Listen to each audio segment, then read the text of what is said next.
The scent of antiseptic and despair was a permanent stain in the air of my hospital room.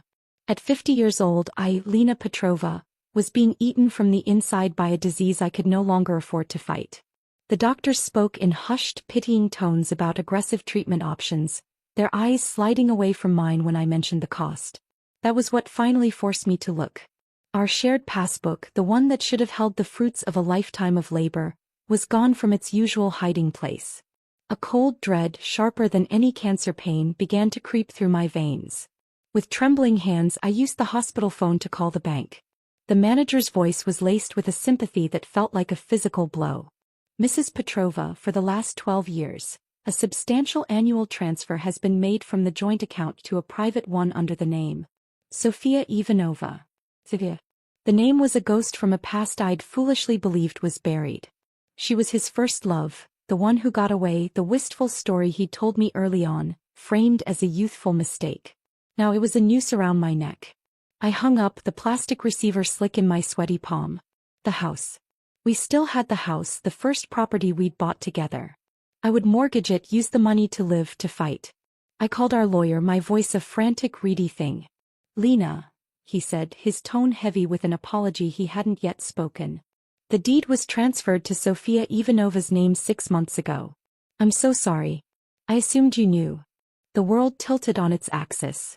I stumbled from my bed, the 4-pole clattering beside me, and retched into a basin. There was nothing in my stomach but bile and betrayal. That evening I confronted Alexei. He stood by the window of my hospital room, silhouetted against the dying sun, the man I had loved with a ferocity that now felt like a sickness. The money, Alexei? The house? Sofia? The words were torn from me, ragged and raw. He didn't even flinch. He turned, his face a mask of calm indifference. Lena, I already married you. What more do you want? He shook his head, a faint sigh of disappointment escaping his lips. You're just too greedy. I stared at him, this stranger I had shared a bed and a life with for decades. This was the man I had poured my entire savings into, helping him build his first business from the ground up. This was the man for whom I had foregone children because he claimed they would be a burden. And all the while he had been using my money, our money, to build a secret life, a secret family with another woman. I gave a bitter, choked sound that was supposed to be a laugh. It was the last sound I made before the darkness at the edges of my vision swallowed me whole. I died there, in that sterile room, full of a resentment so profound I felt it would poison my very soul. Then I opened my eyes. Sunlight, bright and unfiltered, streamed through a familiar window. The air smelled of fresh linen and dust, not death. I was standing in my old bedroom in the village, my heart hammering against my ribs, not from sickness, but from disorienting, terrifying life. In my hand was a small, weighty box. I opened it.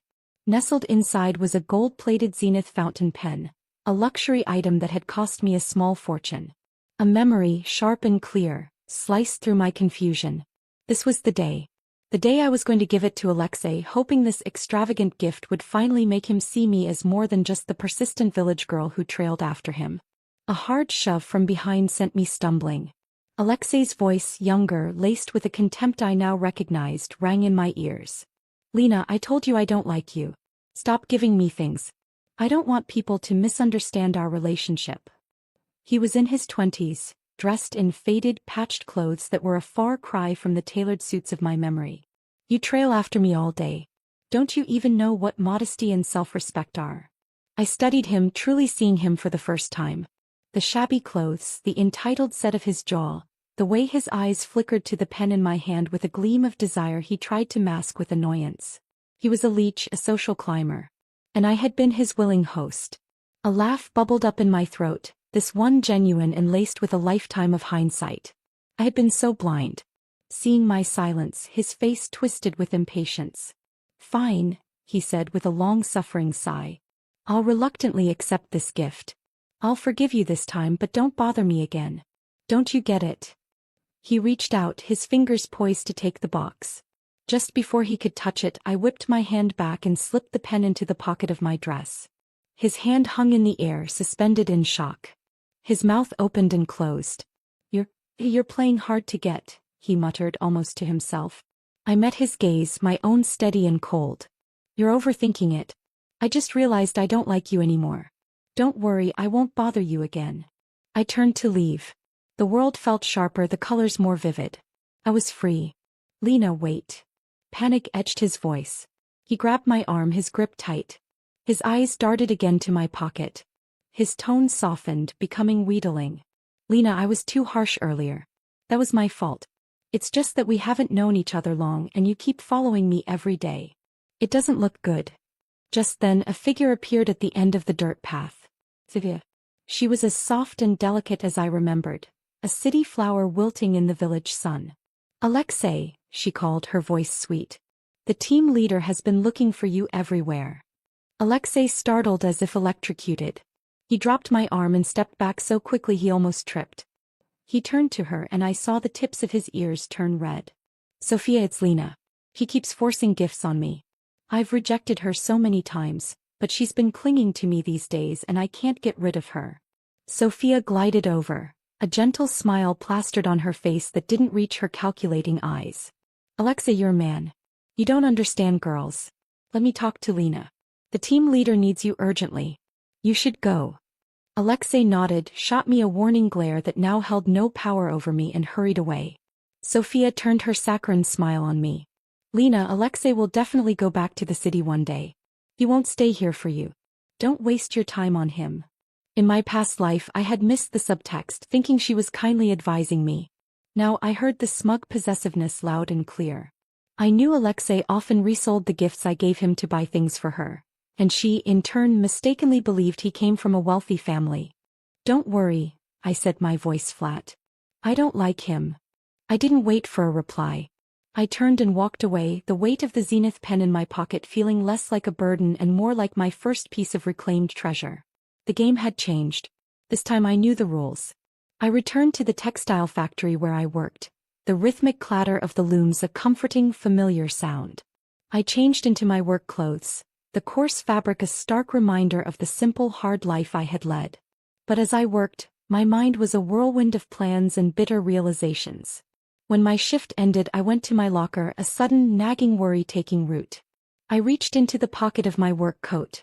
The pen was gone. My heart gave a single hard thud. I began searching frantically, pulling out my spare clothes, my lunch pail, my hands trembling. My coworker, Anya, a kind, matronly woman, noticed my distress. Lena? What's wrong? Buy pen, the nice one. It's gone from my locker. Anya's face softened with sympathy. Oh, that young man you like, Alexei, he came by to see you this afternoon. You were on the other side of the factory. A few times when you were too busy, I let him take little gifts from your locker. I thought it was sweet. She beamed, completely unaware of the knife she was twisting in my gut. I froze. The audacity of him. He hadn't just accepted my gifts. He had helped himself to them. Rage, cold and clear, washed over me. I would not be his victim again. I thanked Anya and marched out of the factory, my steps purposeful. I didn't go to his residence first. I went to the village administration office and found two of the local cadres. Comrades, I said, my voice shaking with a feigned distress that wasn't entirely fake. I need your help. My Zenith fountain pen, a valuable heirloom from my parents, has been stolen from my locker at the factory. I have reason to believe Alexei Volkov has taken it. Their eyes widened. Theft was a serious accusation. Without hesitation they followed me to the educated youth quarters. We found Alexei sitting at his rickety desk, carefully practicing his calligraphy. With my pen. Alexei, one of the cadres said, his voice stern. We received a report that you stole Lena's pen. Alexei looked up, his face a perfect mask of shock and indignation. Stole it? I didn't steal it. She insisted on giving it to me. He turned a wounded gaze toward me. Lena, why would you lie like this? I let my eyes move from the pen still in his hand to his face. I kept my voice calm, lethally so. When did I ever give it to you? That pen was in the pocket of my work coat in my locked locker. You took it without my permission. He hesitated, his brow furrowing in a show of frustration. So what if I rejected your advances? Do you have to slander me like this? Don't let love turn into hate. I can't afford that kind of attention. His shamelessness was breathtaking. The village officials looked at me uncertainly. Lena, one said gently, everyone in the village knows you like Alexei. Could it be a misunderstanding? Yes, I admitted, looking each of them in the eye. I liked him. Everyone knew. But that doesn't give him the right to steal from me. I fixed my cold stare back on Alexei. Alexei, what exactly is our relationship? Without thinking, he blurted out the line he'd used so many times. Lena, I told you I don't like you. I laughed, a sharp, scornful sound. If you don't like me, then why did you accept every single gift I gave you? Why are you using my pen right now? You always pretended you had no choice, yet you used every item so conveniently. As I spoke, I stepped forward and snatched the pen from his hand. He watched, stunned, as I tucked it safely back into my dress. Since you've rejected me so firmly, I continued, my voice rising, then return everything I ever gave you. Every last item. That way no one can ever say you, Alexei Volkov, were living off a woman. His face went pale, then flushed a deep, mortified red. He could only watch, helpless, as I began to ransack his room. I pulled out the leather wallet, the wool scarf, the tin of expensive tea, the new boots. The pile grew so large I couldn't carry it all, and one of the cadres, his lips pressed into a thin line of disapproval at Alexei, had to help me haul everything out. Alexei's family was poor. The small comforts he enjoyed in the village, the warm clothes, the good leather, the treats, came almost entirely from me. Without my support, he was just another shabby young man from the city, sent to the countryside to labor. As I stepped out of his doorway, the small crowd that had gathered watching in silent judgment, I suddenly turned back. A flicker of hope crossed Alexei's face. He tried to suppress it, putting on a false, weary sigh. Lena, why go to all this trouble? Even if I reject you now, we can still be friends. I walked right past him, went to his desk and grabbed the sturdy wooden chair. Your chair broke last month, I said. So you took mine from my house. It's time you gave it back. Without another word, I carried the chair out, adding it to the pile of my reclaimed life, and left him standing in his near-empty room. Later I went to the nearby town and sold all the gifts. Combined with the money my parents had left me before they passed, a nest egg of 1,000 yuan I had been saving for a future that never came, I had a substantial sum. In my past life I had poured this very money into Alexei's hands. This time it was my capital, my freedom. I knew the coming decades would bring tremendous change. I had lived through it once, watching from the sidelines as Alexei took the credit for our shared success. This time I would seize the opportunity for myself. I would stay far away from Alexei and Sophia, build my own career and achieve a freedom he could never take from me. The next morning I handed in my resignation at the factory. I was going to the city to start a business. Our village was remote. The bus to the city only ran on weekends. I had to wait 3 more days. On Wednesday night, the villagers gathered in the square for the weekly outdoor movie. I found a spot and tried to lose myself in the film, but at some point Alexei slipped into the seat beside me. He pressed a piece of hard candy into my palm. Still sulking, he said, his tone condescending. How about this? If you buy me a Volga bicycle, I'll consider being with you. A Volga bicycle cost nearly 200 yuan. He was so arrogantly sure of my devotion he thought my rejection was just a tantrum, a play for attention. He believed he could name his price and I would pay it. In my past life I had. And the seat on that bicycle was never for me, it was always reserved for Sophia. Remembering that, I suddenly raised my voice, loud enough to be heard over the movie. Comrade Volkov, I'm really not interested in you. Stop pestering me. If you want a bicycle so badly, earn the money yourself through your own labor instead of scheming after a girl's money. My words cut through the cinematic dialogue. Heads turned. Alexei froze, his face flushing a deep, humiliated red. The next moment he spotted Sophia in the crowd. He scrambled to save face. Lena, stop talking nonsense, he loudly snapped. You're the one who's been chasing me. Who said anything about you buying me a bicycle? You misheard.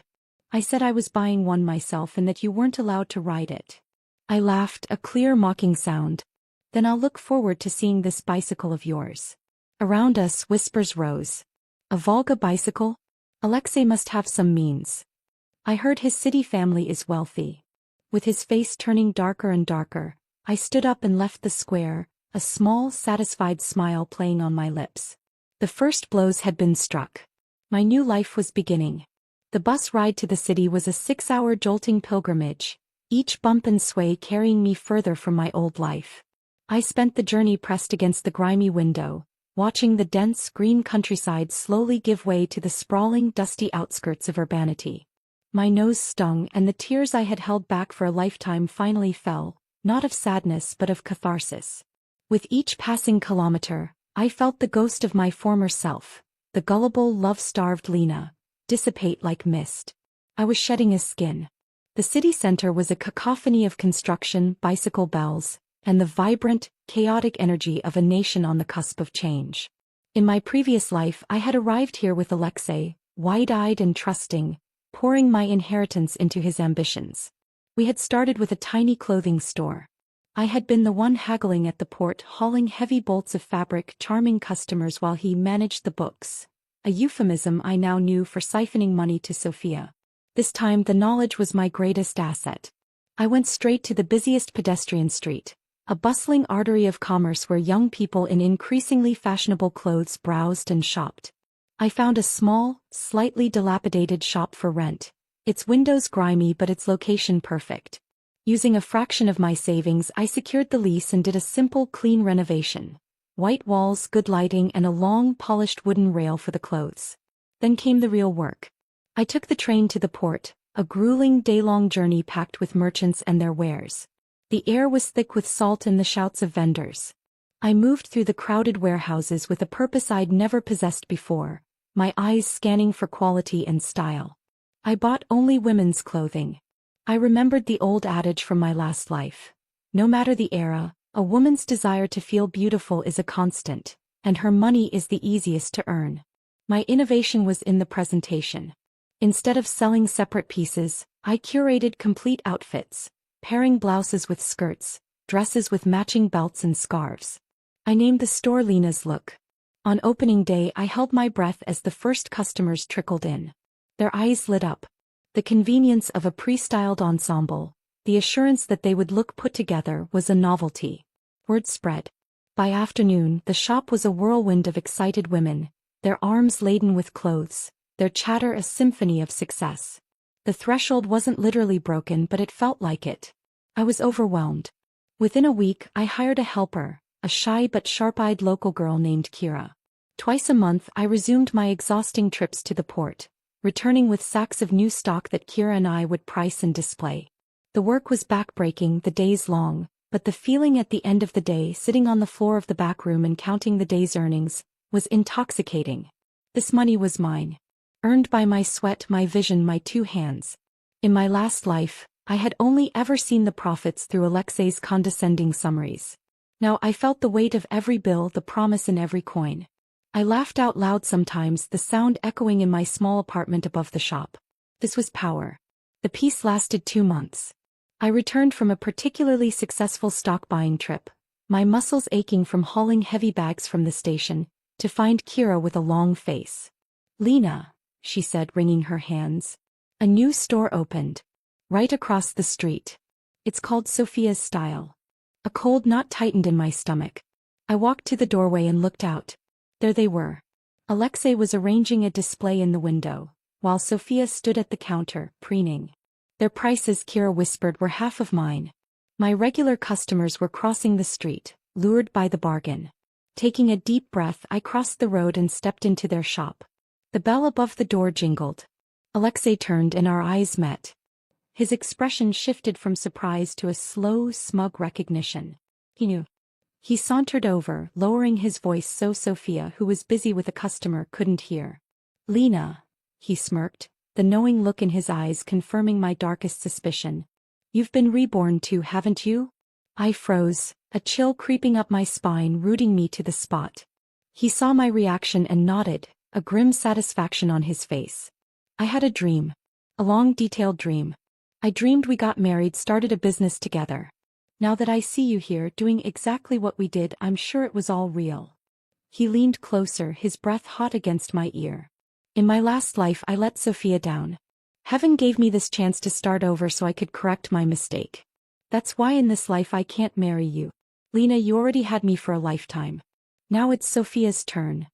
His shamelessness, his staggering lack of self-awareness, was so profound it broke the spell of my fear. A short, sharp laugh escaped me. Do you think you're some great prize that everyone's fighting over? In my last life you ruined me. Do you think I'd still want to marry you again? In reality, all he'd done in that life was get a marriage certificate with me. The woman who truly lived with him, who bore his child, was Sophia. I had kept watch over an empty house for 30 years while he played house with her. Alexei scowled, his brows furrowing. So you're just laying it all out now. Fine, then don't harbor any more thoughts about me. Before I could retort, Sophia swept over, pushing past a customer to cling possessively to Alexei's arm. Our Alexei really has a talent for business, she beamed, her voice dripping with false sweetness. In just 3 days we've already made several hundred. Soon we'll be a 10,000 yuan household. Alexei gazed at her adoringly. It's thanks to you, Sophia. You're amazing at finding these cheap, pretty clothes. We're going to dominate this whole street. Cheap and pretty. The words echoed in my mind. I turned my head to really look at their merchandise, but Sophia immediately blocked my view with her body. Lena, she said, her smile not reaching her eyes. Business should be fair competition. Don't think about stealing our ideas. If your store isn't doing well, maybe you should look at yourself instead. I gave her a long, deep look, then turned and walked away without a word. I didn't need to steal their ideas. I knew their secret. The goods I got from the port were quality items at rock-bottom prices. For their prices to be half of mine, the quality had to be abysmal. I asked the owner of the noodle shop next to me for a favor. Uncle Feng, could you buy a piece from Sophia's style and bring it back for me? When Kira brought me the purchased blouse, I laid it next to the identical style we sold. The difference was glaring. Theirs was made of thin, cheap polyester with a strong chemical odor. The stitching was sloppy and uneven with loose threads everywhere. A memory, sharp and clear, surfaced. In my last life, an illegal factory inland had churned out these shoddy imitations. Their prices were irresistibly low, and many shopkeepers, tempted by the higher margins, had switched to them. I, too, had been tempted, but one feel of the coarse fabric had convinced me otherwise. Later, the factory owners fled in the night, leaving a trail of bankrupt merchants and furious customers in their wake. Alexei, who only ever cared about the money coming in and never about the quality of the goods, had no memory of this collapse. He thought he could simply replicate the surface-level success of our past life, not understanding that it was my relentless attention to quality and detail that had built our reputation. Knowing their boutique was a house of cards waiting for a strong wind, I felt a thrill of grim anticipation. In my past life they had joined hands to steal my life, my assets, and leave me to die. This time I would watch as the consequences of their own greed and incompetence buried them. The collapse came even faster than I had anticipated. 3 days later, I was arranging a new display of silk scarves when a commotion erupted from across the street. A crowd was gathering outside Sophia's style, their voices raised in anger. Kira ran back in, her eyes wide. Lena, something's happened. There's a fight over there. It sounds like someone got hurt. Who died? The thought, dark and unbidden, leaped into my mind with a surge of grim hope. If it were Alexei or Sophia, I would have celebrated for 3 days straight. I walked to my doorway, crossing my arms as I watched the scene unfold. To my disappointment, no one had died. Alexei was standing in the doorway, a trickle of blood running from a split on his forehead where a disgruntled customer had apparently struck him with a rolled-up garment. He was trying to shield a weeping Sophia, who was squatting on the floor, frantically gathering clothes that had been thrown about in the melee. Swindlers! A woman shrieked, waving a blouse that had ripped at the seam after a single wash. This is garbage. I want my money back. The chorus of agreement was deafening. I saw Alexei's face, pale beneath the blood, his eyes wide with a panic I recognized. The panic of a man who sees his carefully constructed illusion crumbling to dust. Later that evening, after the crowd had been dispersed with promises of refunds that I knew they could not afford, I saw Alexei through their shop window. His head was wrapped in a crude bandage and he was sitting at their counter, sighing as he flipped through an account book. Sophia was beside him, her face puffy and pale. Sophia, I heard him say, his voice strained, where did you even get this stock? With quality like this, there's no way we can sell it. We still have 800 yuan worth in storage. Go return it. Sophia's hands, which were nervously twisting a scrap of fabric, stilled. She lifted her face, her expression a mixture of fear and defiance. Alexei, while you were at the clinic, I went to look for that factory. They've already skipped town. They were swindlers. I can't find them anymore. Alexei shot to his feet, yanking her up roughly. His face turned dark with a rage I had only ever seen directed at me in our past life. Didn't you say that factory was reliable? You blew all our money on their goods. Tomorrow is repayment day for the loan, and the little profit we just earned is gone. What do you expect me to use to pay it back? It was the first time I had ever seen him truly lose his temper with her. But Sophia wasn't me. She wasn't cowed by his anger. She tore his hand from her arm, planted her fists on her hips and shouted back, her voice shrill. Don't you dump all the blame on me. Didn't I ask your opinion before I bought the stock? My parents had already arranged a job for me at a state-owned factory, but you insisted on dragging me into this business. You promised we'd become a 10,000 yuan household in a year. If you hadn't been so bent on copying Lena and opening a clothing store, would any of this have happened? Now look, it's all ruined. Alexei clenched his fists, his chest heaving. I could see the war on his face, the desire to strike her warring with the desperate need to keep her, his last remaining asset. After a long, tense moment, he forced himself to calm down. He pulled her into his arms, his movements stiff, and began to coax her in a soft, wheedling tone I knew all too well. All right. I was too impatient and said the wrong thing. Don't be angry. It's my fault. He stroked her hair. But tomorrow that loan still has to be repaid. Didn't you say your parents got you an introduction letter to that state-owned factory? His voice dropped to a persuasive whisper. Let's sell that letter for cash, use the money to pay back the loan, and then we can buy new, better stock. A fresh start. Sophia pushed him away, her eyes filled with a new, sharp suspicion. Alexei, wait a minute. Didn't you say your family had money to support your business? The loan was one thing, but why are you asking me to sell my future for money now? Alexei froze for a second, and I saw the frantic calculations behind his eyes. Then he forced out the excuse, the same one he'd likely used on her for years. This is my parents' way of testing me, Sophia. If I can make it on my own, they'll let me inherit the family business. This is the final hurdle. In my last life, Sophia had believed these lies without question because the money I earned had been the proof. Now the proof was a pile of unsellable rags and a pressing debt. I saw the doubt solidify on her face. She loved the idea of money, but she loved herself more. In the end, she refused. I slipped away from my eavesdropping spot before they noticed me, a small, cold smile on my lips. The house of cards had not just fallen, it had collapsed in on itself. Soon after, Sophia's style shut its doors for good. My store's business, after a brief dip, came roaring back. Customers who had been burned by their shoddy quality returned to me, their loyalty cemented. I was no longer just a shopkeeper. I was a purveyor of quality. A week later, as I hurried to the train station for my regular trip to the port, I saw them. Alexei and Sophia, looking haggard and desperate, were loitering near the entrance.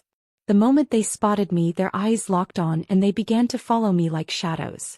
The station was packed, a heaving mass of humanity. Using my knowledge of the crowd, I ducked and weaved, slipping through narrow gaps between passengers, and managed to lose them momentarily. I dashed for my carriage. Just as the whistle blew, I saw them frantically squeezing through the closing doors of the next car down. They had made it on. The hunt was on. For the entire journey they were my unwanted shadows. When I went to the dining car, they followed. When I used the restroom, one of them stood guard outside. They were terrified I would slip away and deny them the secret to my success. Late that night, after Sophia had fallen into a fitful sleep, Alexei crept over to my seat and shook me awake. Lena, wake up. I need to tell you something. I opened my eyes, annoyed. If you've got something to say, spit it out. He glanced at the sleeping Sophia, then pulled a wad of bills from his pocket and shoved it into my hand. I won't let you help us for free. Here's 200 yuan. Take us with you to get stock. So Sophia had finally capitulated. She'd sold her precious introduction letter, her ticket to a stable life, to fund his delusion. I stayed silent, the money feeling dirty in my hand. He saw my hesitation and played his trump card, his voice dropping to a conspiratorial whisper. Lena, after all, we were husband and wife for a whole lifetime before. We built a business together. Even if there was no love, there was at least a revolutionary bond between us, wasn't there? He looked at me with what he must have thought was poignant sincerity.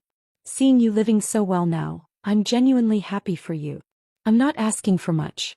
Just take us along to get stock. All right. I looked at the money, then at his desperate, conniving face. 200 yuan was a fortune. It was 10 months of a factory worker's wages.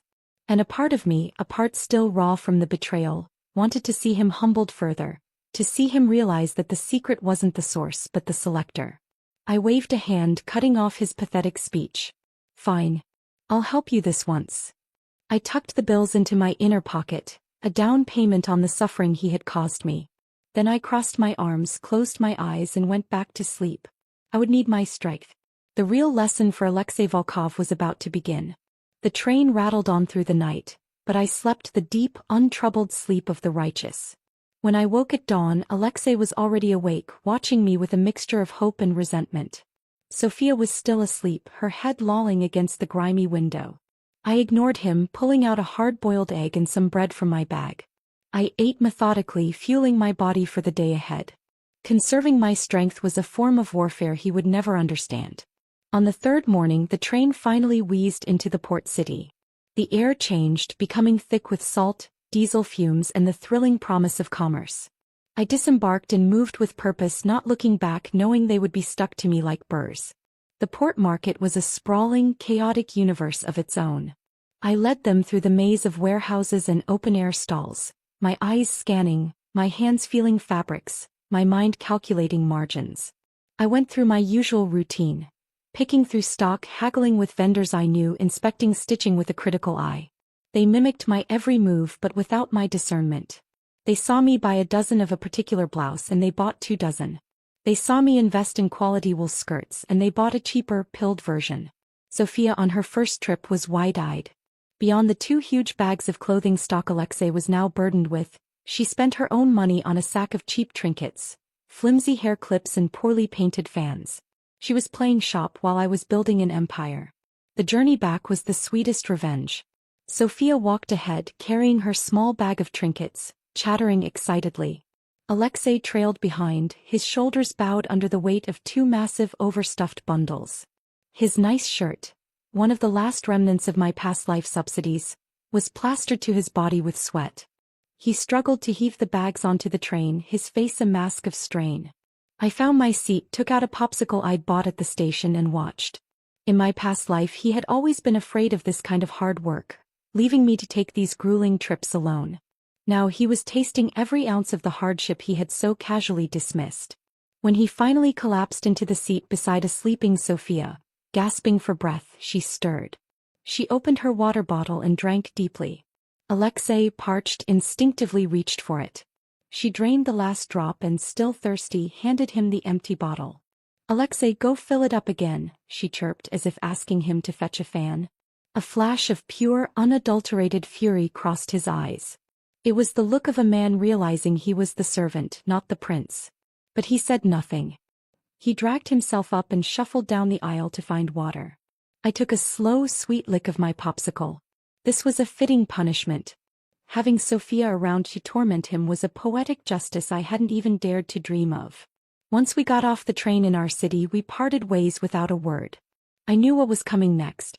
Alexei, in his arrogance, believed that acquiring the same stock was the entirety of the battle.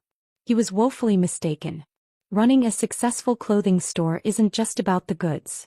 It's about the soul you pour into it. It's about service. Alexei was too proud to engage with customers, preferring to hide in the back, counting imaginary profits. And Sophia? She was petty and easily offended, the type of woman who would rather lose a sale than suffer a perceived slight. Customers come to spend money and feel good, not to be insulted. Within days of their grand reopening in a new, smaller, shabbier storefront, the sounds of their failure echoed down the street. Not the ringing of a cash register, but the shrill pitch of Sophia's voice arguing with customers.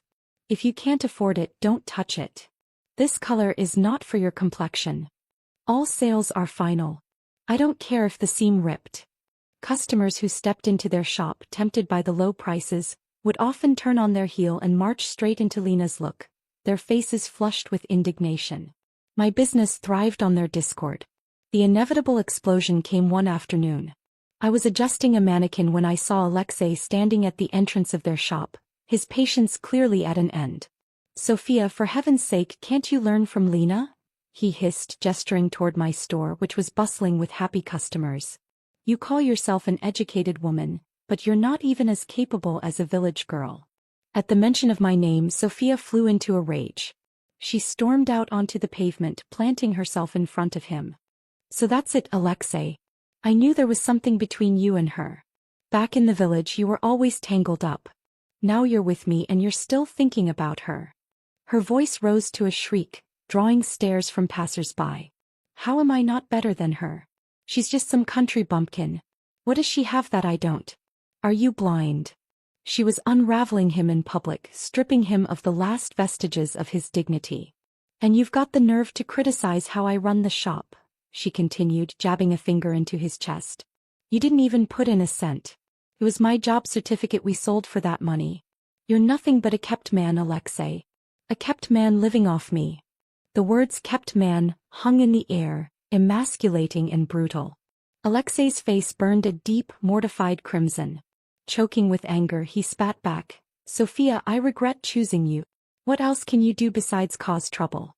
If I had stayed with Lena, I'd never have to suffer this. She's far more capable than you. She could have made me a 10,000 yuan household within a year." But the sound was sharp and clear. Sophia's hand whipped across his face, leaving 5 glaring red marks on his cheek. "Then go find her," she screamed, her voice cracking. "Why are you still clinging to me?" She ran off, covering her face and sobbing theatrically, leaving Alexei standing frozen on the street, the center of a spectacle, the handprint on his face a brand of his failure. That night I was alone in my shop, taking inventory by the soft glow of a single lamp, the door half open to let in the cool evening air. The peace was shattered when Alexei suddenly barged in. He reeked of cheap alcohol, his clothes disheveled, his eyes bloodshot. "Lena," he slurred, stumbling toward me. "I regret it. I regret it all." I took a step back, my hand instinctively closing around a heavy fabric scissors on the counter. "Sophia," he moaned, "she's just a lazy shrew. A harpy. She's nothing compared to your gentleness and virtue." He was using the old, scripted lines, the ones meant to flatter and manipulate. "She's not a woman to build a life with. Lena, let's get back together. Just like in our last life. We'll run a business, make big money. This time I promise I won't make the same mistakes." He took another wobbly step closer, his breath a foul cloud. "Whether it's my money or myself, I'll give it all to you." "All right." He reached out, his fingers aiming to cup my face as if I were still his possession. A wave of pure, undiluted fury washed over me. I didn't reach for the scissors. Instead, I raised my free hand and slapped him. Hard. The crack of my palm against his cheek echoed in the quiet shop. It landed perfectly on the other cheek, a twin to Sophia's mark from the afternoon. He staggered back, more from shock than force. He lifted his head, and in the dim light, I could see the 2 glaring handprints, a perfect, shameful set. "Lena," he whispered, staring at me with what he thought was deep, tragic affection. "If hitting me makes you feel better, then hit me harder. I'm not afraid of pain." My stomach churned. The performance was nauseating. He was still trying to play the romantic lead in a tragedy of his own making. Realizing he was too drunk to comprehend reason, I did the only sensible thing. I grabbed the glass of water I kept on my desk and splashed it directly into his face. He sputtered, gasping, the water mingling with the sweat and alcohol on his skin. "Alexei," I said, my voice cold and sharp as ice. "I have made myself perfectly clear. There is no future for us. I will never ever marry you. You want to take advantage of everything? Didn't I suffer enough in my last life being deceived by you? This time I just want to stay as far away from you as possible. I don't want anything to do with you." But it was as if he couldn't understand human speech. The water seemed to have only fueled his self-pity. "I know you're still angry," he persisted stubbornly. "You're just jealous that I chose Sophia this time, aren't you? Don't worry. I don't like her anymore." He lingered, slumping against a clothing rack, refusing to leave. His presence was a pollution in my clean, well-ordered space. With no other choice, I walked to the public telephone at the end of the street and called the police. They arrived quickly, 2 stern-faced officers. I explained that a drunken man was trespassing and refusing to leave my place of business. They hauled a protesting, pathetic Alexei away, his promises of love turning into slurred curses. The next morning I heard from Uncle Feng at the noodle shop that Sophia had gone to bail him out, and the two of them had gotten into a screaming match right there in the police station, hurling accusations and recriminations. Not long after, the sign for their failed boutique was taken down, replaced by one for a breakfast shop. I didn't know where they went and I couldn't care less. A strange, profound peace settled over me. The ghosts of my past had been exorcised, not by my revenge but by their own miserable choices. I threw myself fully into my business. Within a year I had opened 2 more branches of Lena's Look in different parts of the city. Kira, the shy girl I had hired, had blossomed into a capable and fierce manager, running my original store with an efficiency that rivaled my own. The following year I was approached by investors. After careful vetting, I partnered with a serious, forward-thinking man to open a small clothing factory, establishing my own brand and building the foundations of a true enterprise. I was no longer just a shopkeeper. I was an entrepreneur. It was around this time that I received a letter. It was from the chief of my old village. He wrote that they'd heard of my success and were proud of me. He hoped that I, as a daughter of the village, might consider investing in its development. A complex mix of emotions swirled within me: nostalgia, bitterness, and a quiet sense of closure. I decided to return. It was time to face the past on my own terms, from a position of unassailable strength. The black car I'd hired kicked up a plume of dust as it navigated the familiar rutted road into the village. The place was both unchanged and utterly different. The same worn houses, the same sprawling fields, but seen now through the eyes of a woman who had built her own fortune, it felt smaller, quieter. A contained world I had successfully escaped. As the car rolled to a stop near the village square, I was met with a surprising sight. The place was decked with faded red ribbons, and villagers in their best clothes were milling about, chatting excitedly. A wedding. The village chief, older and more stooped but with the same kind eyes, hurried over, beaming. "Lena, you came. And just in time for the celebration." "A celebration?" I asked, stepping out and smoothing down my tailored city dress, a stark contrast to the simple, patched clothes of my past. Yes. "A happy day," he said, though his smile seemed a little strained. "It's Alexei Volkov and Sofia Ivanova. They're finally making it official." A laugh, dry and humorless, caught in my throat. Of course. The universe had a cruel sense of irony. At the chief's warm, almost pleading invitation, I joined the stream of villagers heading toward the festivities. I would attend the wedding of the 2 people who had destroyed my first life. The ceremony was a shabby, joyless affair. Sophia wore a second-hand dress that was slightly too big. Alexei stood beside her, a bitter smile plastered on his face that never reached his eyes. He looked tired, weathered, a shell of the arrogant young man I'd once loved. The entire event hummed with a tense, gossipy energy rather than one of celebration. The village chief, sitting beside me at the banquet, let out a heavy sigh as he watched the unhappy couple make their rounds. "A pity," he murmured to me sotto voce. After they failed in the city, one of the other educated youths got Alexei a job here, a manual laborer's position. He came back with his tail between his legs. Sophia, she laced at her parents' home for half a year. When they found out she'd secretly sold her job introduction letter, they were furious. Threw her out. With nowhere to go, she clung to Alexei. He took a sip of his bitter rice wine. I don't think he wanted to marry her. But she tricked him one night, got him drunk, then made a huge scene at the village government office, crying about her ruined reputation. He had no choice after that. No choice at all. When the miserable banquet finally wound down, I walked up to the newlyweds. I personally pressed a red envelope of gift money into Alexei's hand. His fingers were calloused and rough. His eyes, when they met mine, were filled with a desperate, hopeless emotion. "Lena," he began, his voice low and rushed. "I was forced. You have to believe me. All of this, is a prison." I raised a hand, cutting him off cleanly. "Alexei, you're already married to Sophia. Just live well with her." I held his gaze, my own steady and devoid of the pity he so clearly craved. "The past is the past." He froze, the hope in his eyes extinguished. I gave him a small final nod, then turned and walked back to my car. As the engine purred to life and I pulled away, dust rising in a cloud behind me, I glanced in the rearview mirror. I didn't see Alexei. I saw Sophia standing apart from the crowd, her beautiful face contorted into a mask of pure, undiluted hatred, her eyes fixed on my departing car. That night I stayed in my old cleaned-out family home. The silence was profound, filled with the ghosts of my parents and the ghost of the girl I used to be. I was on the verge of falling asleep, lulled by the familiar sounds of the countryside, when the door was suddenly kicked in with a splintering crash. A man I vaguely recognized as a local layabout stumbled in, reeking of alcohol and aggression. His face was twisted into a lecherous grin under the pale moonlight streaming through the window. "Little lady," he slurred, lurching toward my bed. "What's the point of making so much money all by yourself? Must be lonely. Why don't you just give in to me? I'll take you home as my wife." My heart hammered against my ribs, but my mind was preternaturally calm. This was no random break-in. As he threw himself on top of me, his weight crushing, his hands fumbling, I didn't scream. My fingers closed around the heavy ceramic water glass on my bedside table. With all the strength born of a lifetime of rage and a will to survive, I smashed it hard against the side of his head.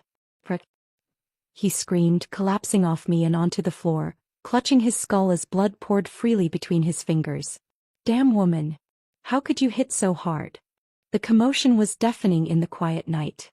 Within minutes, the neighbors and the village officials, led by the chief, came rushing in, their faces a mixture of shock and fear.